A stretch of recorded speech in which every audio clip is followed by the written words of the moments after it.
Today we're zeroing in on INVEO Holding ASHI, that's INVEO. We're going to unpack their Q3 2025 financials. There's a lot going on here, especially with inflation adjustments and some big strategic moves. Yeah, absolutely. Our goal today is simple. Give you a clear, quick rundown of what's behind, well, one of the most dramatic financial turnarounds we've seen lately.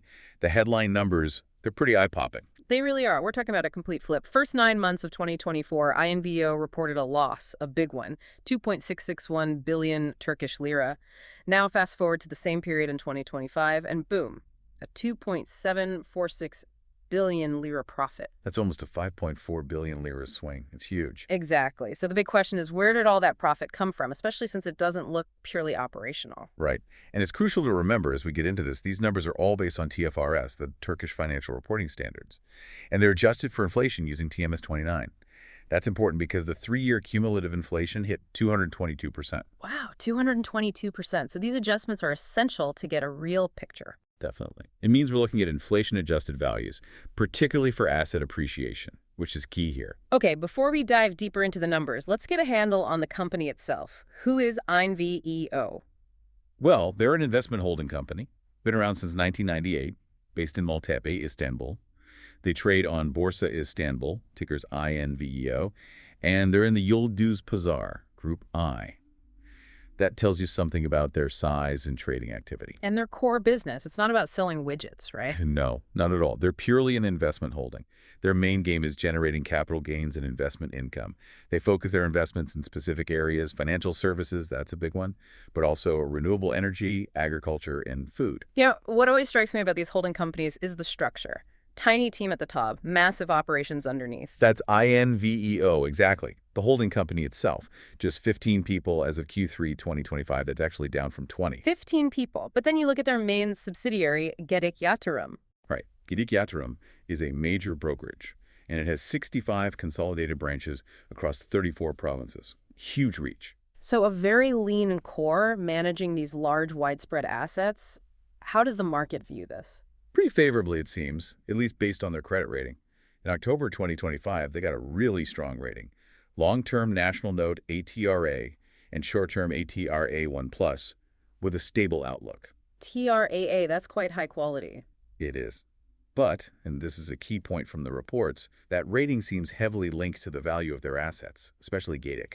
Okay, so that's a potential risk dependence on asset appreciation. What about opportunities? Well, they're definitely not sitting still. There are significant investments going into subsidiaries like Mission Yatırım Bankanya and also Turpe GTYO, where they seem to be shifting strategy towards private equity, maybe pre-IPO stuff. Interesting pivot. Let's talk about who calls the shots. Ownership. It's very concentrated. Eren Topaz holds 81.02% of the shares. That's dominant control. And the share structure reinforces that, doesn't it? The A and B groups. Exactly. A group shares get 15 votes per share when electing the board. B group shares, just 1 vote. So if you're a minority B shareholder, your say in who runs the company is, well, pretty limited. It is. The flip side is that concentrated control can allow for quick, decisive, strategic moves. But it also means the company's direction really hinges on one person's vision. What about the board itself? How many members? There are 5 board members. And any diversity focus, like female representation? Yes, there's 1 female board member, Rüya Ezer, so that's 20% representation, and she's quite involved, sitting on all 3 main committees and actually chairing the audit committee. Good to know. And executive pay, any figures on that? Yeah, the report mentions total benefits for senior management, and the board came to about 8.26 million Turkish lira for the first 9 months of 2025. Okay, 8.26 million, good context to have. Now let's get to the heart of that profit swing, the investment portfolio. Right, this is where the action is. The balance sheet is all about their long-term financial investments. Yeah. And there have been some massive value shifts between the end of 2024 and September 2025. Let's start with the biggest one, Gedik Yatırım Menkul Değerler. INVEO owns almost 85%. 84.87%, yeah. And the fair value of just this one holding, it jumped by roughly 2.41 billion lira in this period. 2.4 billion from one asset. That's right. Well, that almost entirely explains the profit turnaround right there. It absolutely does. It's the core driver. So why such a huge jump for Gedik? Is it stellar performance, or is it more about how they're valuing it? The sources suggest it's a bit of both. The Turkish financial market itself has been booming, higher trading volumes, more clients, so Gedik benefits operationally. But a very significant chunk of that $2.41 billion is a non-cash fair value revaluation. Market confidence, higher multiples for financial firms in this cycle, it all feeds in. So it's a paper gain, largely, but a massive one that transforms the holding's bottom line. Precisely. It's the engine of this turnaround. What else is moving in the portfolio? Mission Yatırım Bankası. Yeah, they slightly increased their stake there, up to nearly 80%. INVEO participated in a 430 million lira capital increase. Doubling down on banking, it seems, especially digital. Looks like it. They're also shuffling their venture capital holdings.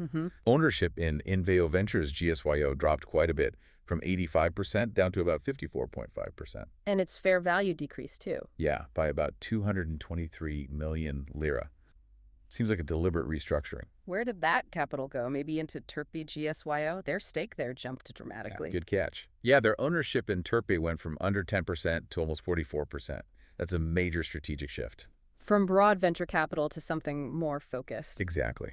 Management's comments suggest Turkey GSYO is now going to focus more on later stage, pre-IPO type private equity investments.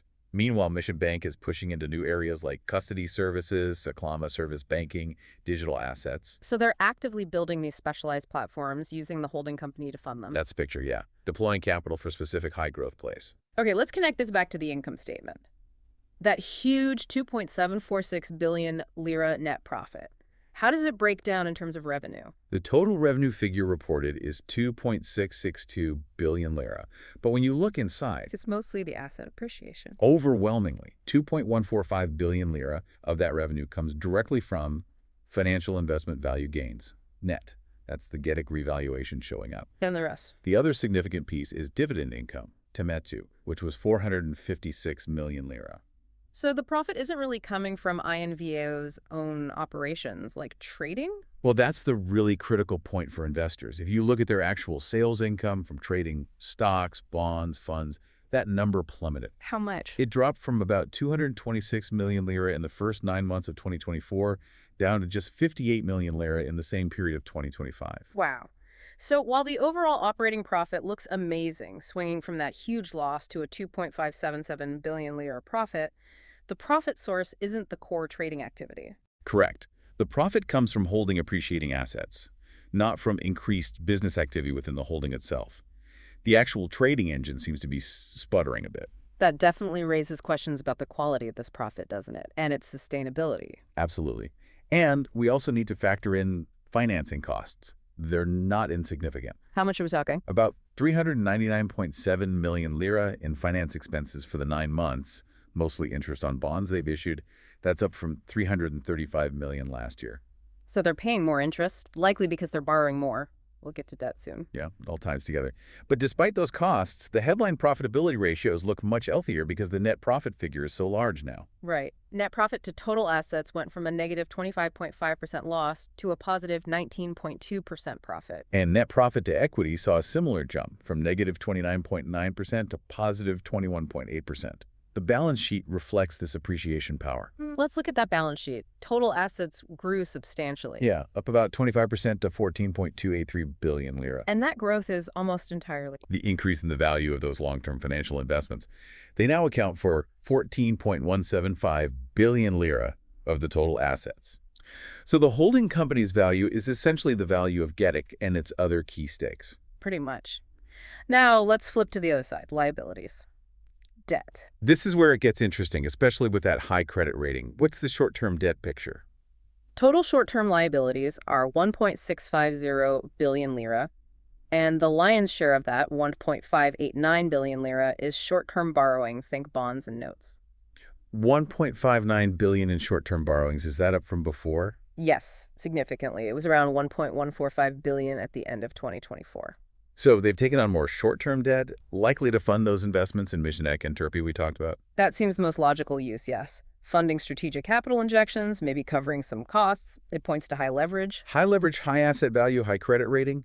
But what about actual cash? Ah, yes, the cash position. It's tiny. How tiny? Just 326,250 Turkish lira in cash and cash equivalents at the end of September 2025. Wait, 300,000 lira? For a multi-billion lira holding company with a TRAA rating, how does that work? It's the paradox, right? They are extremely asset-rich but cash-poor, at the holding level. It implies they're constantly relying on either rolling over debt, issuing new debt, or having the ability to quickly liquidate some assets if needed. So the high credit rating isn't about the cash they have, but the market's confidence they can get cash if required. Exactly. Confidence in their access to capital markets or the liquidity of their main assets, like getting shares.